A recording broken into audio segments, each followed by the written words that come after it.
Muy buen día, queridos hermanos, pues sean bienvenidos a este su Rincón del Diácono en este jueves 13 de marzo, jueves de la semana número 1 de Cuaresma. Estamos dándole continuidad a todo lo hermoso que empezamos a meditar el domingo de las tentaciones del Señor, y hoy vamos a disponernos a seguirlo haciendo. Gracias por su compañía, sean bienvenidos a este su Rincón del Diácono. Y bueno, la primera lectura es del libro de Esther, capítulo 4, a partir del versículo 17. Y nos presenta, es una gran enseñanza para nosotros. Esther nos enseña lo que tenemos que hacer en los momentos de necesidad, la actitud con lo que tenemos que hacer nuestra oración, siendo honestos en reconocer nuestra pequeñez, pero siendo también una gran esperanza de conocer el gran poder, perdón, y la gran misericordia de Dios. El pueblo de Israel estaba en peligro. Iba a ser atacado, iba a ser destruido, y Esther se va, perdón, a cumplir una misión en la que también está en peligro su vida. Y esa situación de peligro, el peligro de muerte de Esther, se convierte en bendición para el pueblo, se convierte en salvación para el pueblo. ¿Por qué? Porque a partir de ahí, Esther hace lo que tiene que hacer. Fíjense, dice primero, dice, la reina Esther, ante el mortal peligro que amenazaba a su pueblo, dice, buscó refugio en el Señor y se postró en tierra con sus esclavas.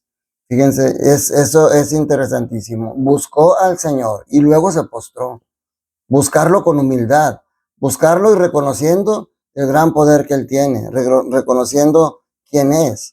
Y empieza su oración diciendo, Dios de Abraham, Dios de Isaac, Dios de Jacob, bendito seas, protégeme porque estoy sola y no tengo más defensor que tú, Señor, y voy a jugarme la vida. Fíjense, aquí Esther nos presenta primero, en la primera parte de su oración, nos presenta lo que tenemos que hacer.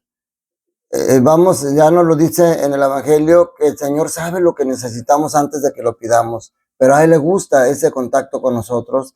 Y entonces Esther se postra y buscó al Señor y le presenta la extrema necesidad que tiene.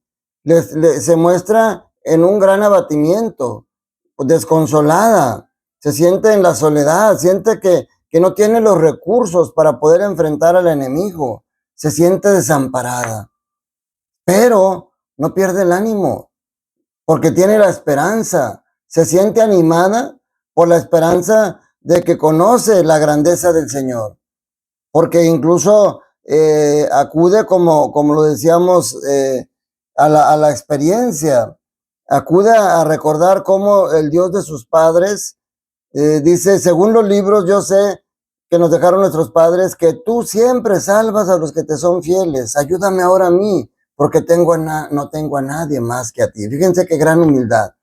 Reconoce, porque conoce la historia de su pueblo, que Dios nunca los ha abandonado.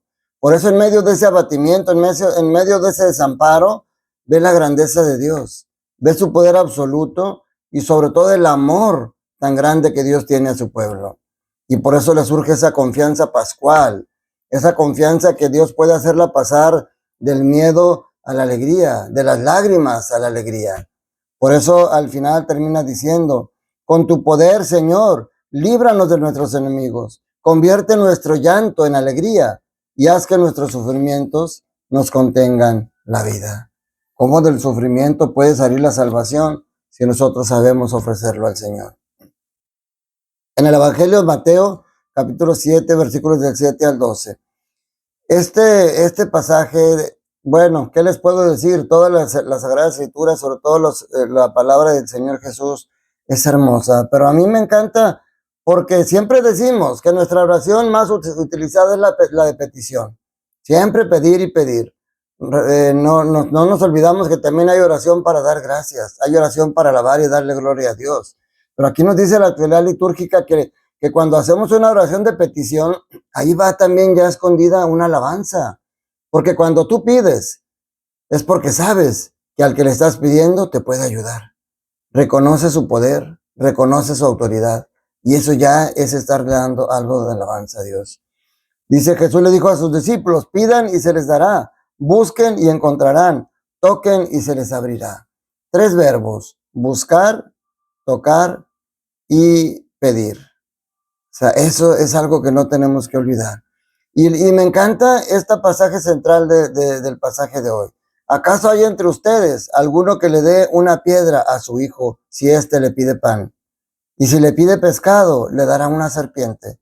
Si ustedes, a pesar de ser malos, saben dar cosas buenas a sus hijos. Fíjense cómo Jesús utiliza la experiencia paterna. Claro, aquí qué importante es que vigiles tú cómo es la experiencia de tu hijo contigo como padre. Porque el padre Ernesto María Caro, a quien les recomiendo mucho que lo escuchen en las redes, él comenta que en una ocasión que les estaba explicando a los niños cómo es nuestro padre y que les dice, es que así como es tu papá, ese es Dios para ti, como tu papá. Y que un niño dijo, ya valió. Y luego que le dice, ¿por qué dijiste ya valió? Pues porque si Dios es como mi papá, pues ya valió. Mi papá es bien borracho, me golpea, me maltrata. Pues qué tristeza que nosotros no sepamos dar esa imagen del Dios Padre como padres de nuestros hijos. Y Jesús les dice, si ustedes que son malos saben dar cosas buenas a sus hijos, dice, con mayor razón, el Padre que está en el cielo dará cosas buenas a quien se los pidan. Fíjense, Mateo dice, dará cosas buenas a quien se le pidan.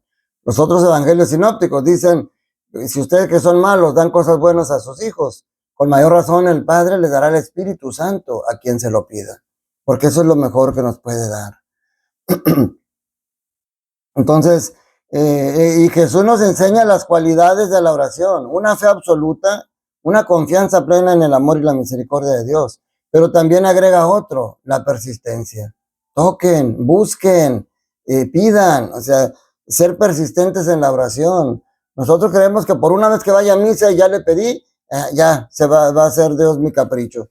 Pues no, al final, después de la línea vertical de la oración, en la que Dios le está pidiendo, en la que tú le estás pidiendo a Dios por tus necesidades, esa es la línea vertical de la oración, siempre viene la línea horizontal.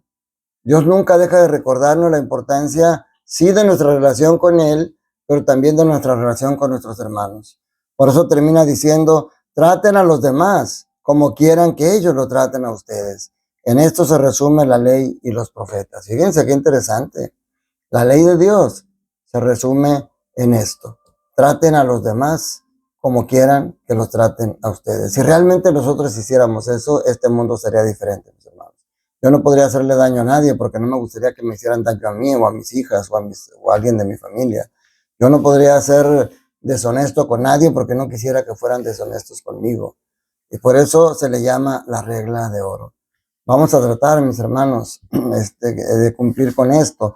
Claro, el enemigo nos va a seguir tentando, el enemigo nos va a seguir poniendo trabas, pero por eso, además de la oración que ayer les decía, al final, hoy les recuerdo la otra oración que siempre les recomiendo y que yo todos los días hago. Señor, ayúdame a recordar que hoy no pasará nada que tú y yo juntos no podamos superar. Que la bendición de Dios Todopoderoso, Padre, Hijo y Espíritu Santo, descienda sobre ustedes, sus familias, trabajos, escuelas y permanezca para siempre. Que tengas un día lleno del amor de Dios. Te mando un fuerte abrazo.